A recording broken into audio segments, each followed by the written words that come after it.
Just off the coast of Hiroshima Prefecture lies Itsukushima Island, more commonly known as Miyajima.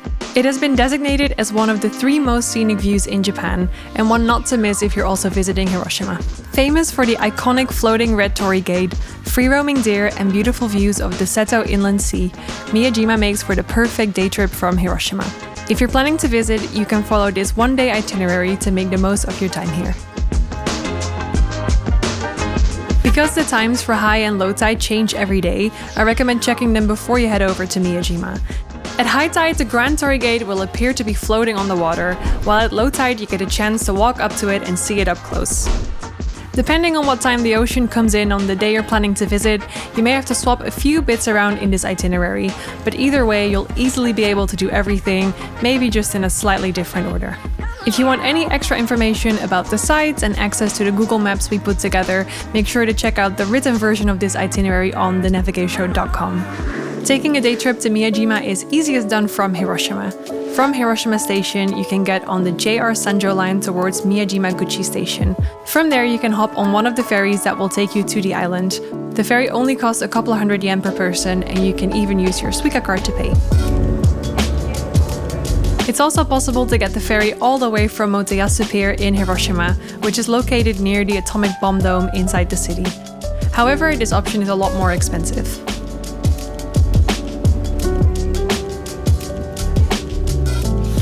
Once you get off the ferry on Miyajima, you can start by exploring Omotesando Shopping Street. As Miyajima is quite mountainous, most shops are located close to the pier. This is also a great spot to try the famous Momiji Manju. These small maple leaf-shaped pastries are freshly made on the island. There are loads of different flavors to try, from the traditional red bean filling to chocolate, cheese, and even green tea. They have a soft waffle-like texture. I tried one with custard inside, which was absolutely delicious. Similar to Nara, Miyajima is known for its many wild roaming deer. In the Shinto religion, they're considered sacred animals and messengers from the gods. The name of the island roughly translates to Island of Worship, so it's very special seeing them here. While making your way towards Itsukushima Shrine, you'll probably come across dozens of them. They're very cute, but be careful with food around them and keep an eye on your belongings. On the day we filmed this video, peak high tide was around 11:30 in the morning, so by the time we got here, the famous Torii Gate already looked like it was floating on the crystal blue sea.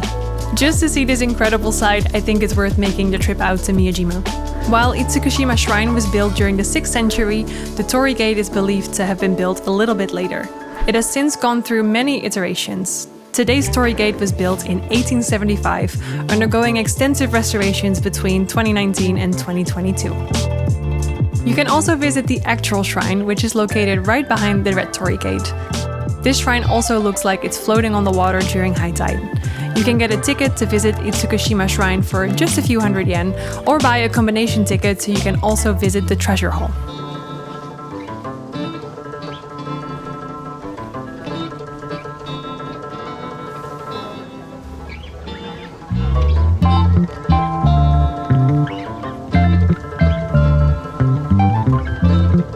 After visiting the shrine, head over to Miyajima's 5-storied pagoda and Senjo Kaku Pavilion. Senjo translates to 1,000 tatami mats.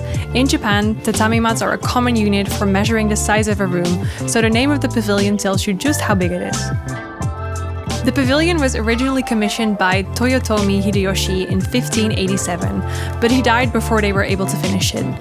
The building remains without any walls to this day, but it gives you a beautiful view over the Seto Inland Sea.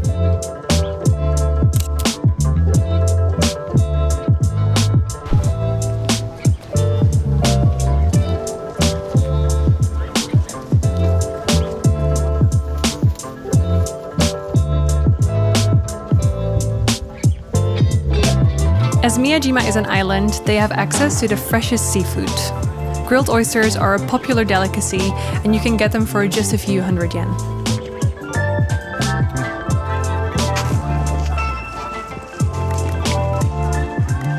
That's quite good. It's actually quite nice.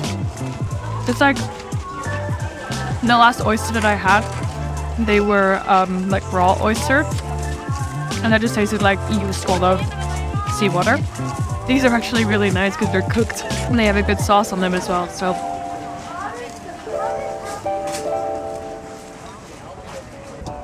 Before we headed to Mount Misen, we stopped for a quick coffee break at one of the nicest cafes on the island. There's a small cover charge you have to pay to enter, but the coffees and cakes are pretty cheap. From the outdoor seating, you can get a beautiful view of the 5-storied pagoda, Senjokaku Hall, and the crystal blue sea in the background. After coffee, it's time to head over to Miyajima Ropeway Station, where you can get on the ropeway to reach the top of Mount Misen. This sacred mountain reaches 535 meters above sea level and will reward you with some incredible views on a clear day. There's also a hiking trail that leads up the mountain, but since we're only visiting Miyajima for one day, we took the ropeway up and decided to walk down instead. If you can't or don't want to do the hike, you can also take the ropeway back down. Our first stop on the way down is the Eternal Flame. So behind me you can see the Eternal Fire Hall, and inside there is a fire that is said to be lit by Kobodashi himself. They've kept it burning for over 1200 years, and if you go inside you can even scoop some tea out that's being warmed by the fire, and if you drink it, it's said to cure all sorts of illnesses, so we should go do that. Kobodaishi was a monk who brought Shingon Buddhism to Japan during the Heian period. He also founded the Daisho-in Temple in the year 806, which you can see at the end of the hike down Mount Misen. He is one of the most well-known figures in Japanese Buddhism, so visiting the Eternal Flame definitely carries deep spiritual meaning.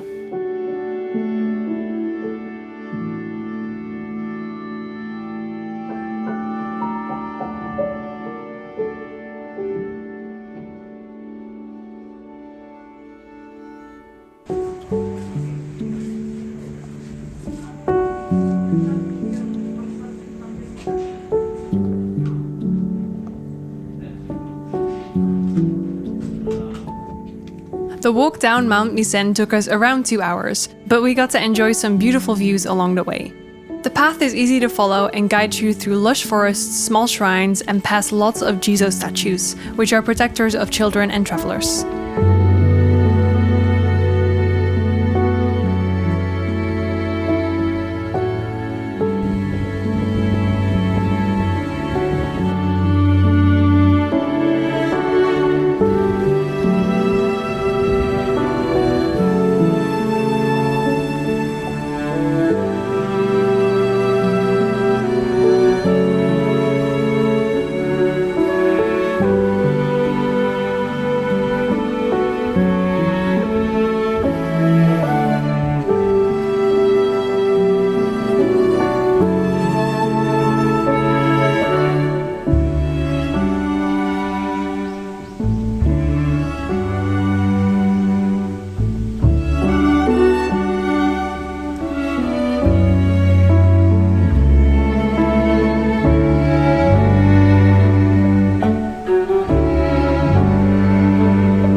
Towards the end of the walk, you arrive at Daisho-in. This is a beautiful temple that was founded by Kobodaishi over 1200 years ago. It's free to enter, and during the autumn, the red leaves make the area even more beautiful. On the side of the temple grounds, you can also find a sea of Rakan statues. There are 500 of them, and each one represents a Buddhist monk who was an actual disciple of the Buddha.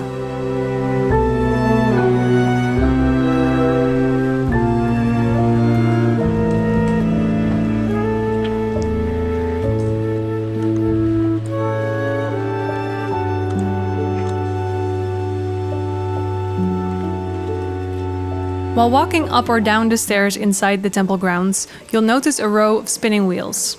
Each wheel has a sutra or Buddhist scripture written on it, and while you walk past it, you can spin the wheels, which is said to have the same effect as reading the sutras out loud.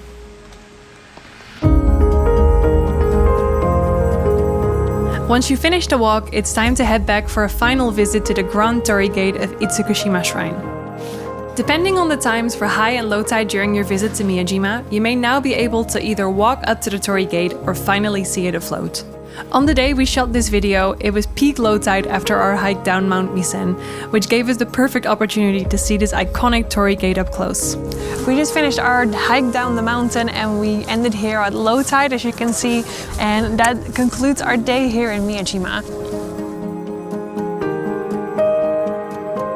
It was very special walking here, but do remember that the sand is very wet and your shoes will probably get a bit wet too. As the sun set behind the mountains, we didn't want to look away from the beautiful Torii Gate in front of us, as it slowly turned into a silhouette. As most shops on the island close around 5 p.m, it's now time to return to Hiroshima. From Miyajima Pier, you can get back on the ferry and head to the mainland where you can get on a train towards Hiroshima. Miyajima is one of the most beautiful spots I've visited in Japan so far. On my next trip, I'd love to book a ryokan to stay the night on the island, as I've heard it adds even more to your visit. However, for now, I'm very happy we got to visit on such a lovely bright day. If you're planning to visit Miyajima for the day, you can also use our written itinerary on thenavigatio.com. It includes some more information about the sites alongside an interactive Google Maps that you can save and use on your own trip. You can find a link in the description. Thanks for watching, and don't forget to watch our other videos to help you plan your next trip to Japan.